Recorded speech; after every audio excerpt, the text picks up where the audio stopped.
Assalamualaikum Sobat Kreatif. Naga adalah sebutan umum untuk makhluk mitologi yang berwujud reptil berukuran sangat besar. Ukurannya diperkirakan sama seperti dinosaurus. Makhluk ini muncul dalam berbagai kebudayaan dan pada umumnya berwujud seekor ular besar. Tapi ada pula yang menggambarkannya sebagai kadal bersayap yang memiliki beberapa kepala dan dapat menghembuskan nafas sapi. Selama ini naga dianggap hanyalah mitos. Lalu bagaimana kisah naga dalam Islam? Mari kita bahas bersama-sama di video ini.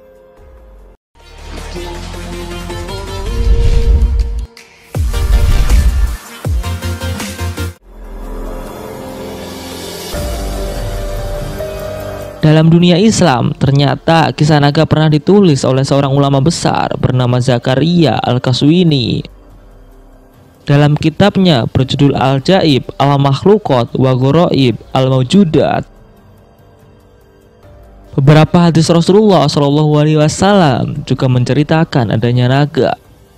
Sebagaimana hadis yang diriwayatkan oleh Imam Muhammad bin Isa Tirmizi, Rasulullah berkata, Allah Subhanahu wa Ta'ala akan mengutus kepada orang kafir di alam akhir 99 ekor naga.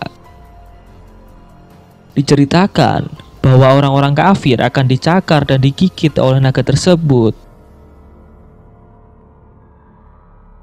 Dalam kitab tersebut terdapat bab khusus tentang naga, bahkan dijelaskan fisiknya.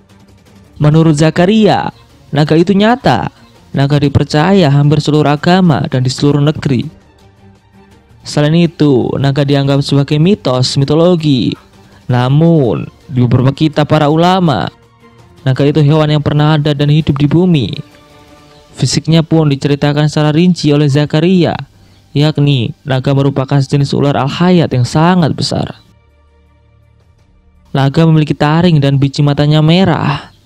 Kakinya seperti elang dan bulunya semacam kumis tipis. Naga suka sekali memangsa hewan yang ada di lautan dan daratan. Dalam riwayat lain, Nabi mengatakan, jika naga meniup, maka sekali tiupan akan menghancurkan seluruh tumbuh-tumbuhan dan tidak akan pernah tumbuh lagi tumbuhan tersebut. Hal itu bisa diartikan jika tiupan naga memiliki material api atau panas. Hal itu disebut dalam kitab Al-Jaibul Al-Makhluqat. Ada pula kitab zoologi yang merupakan ilmu yang membahas hewan-hewan yang berjudul Hayatul Hayawan Kubroh, karya Kamaluddin Ad-Damiri. Dalam kitab tersebut dijelaskan adanya naga. Bahkan, naga disebut sudah ada di zaman Zulkarnain.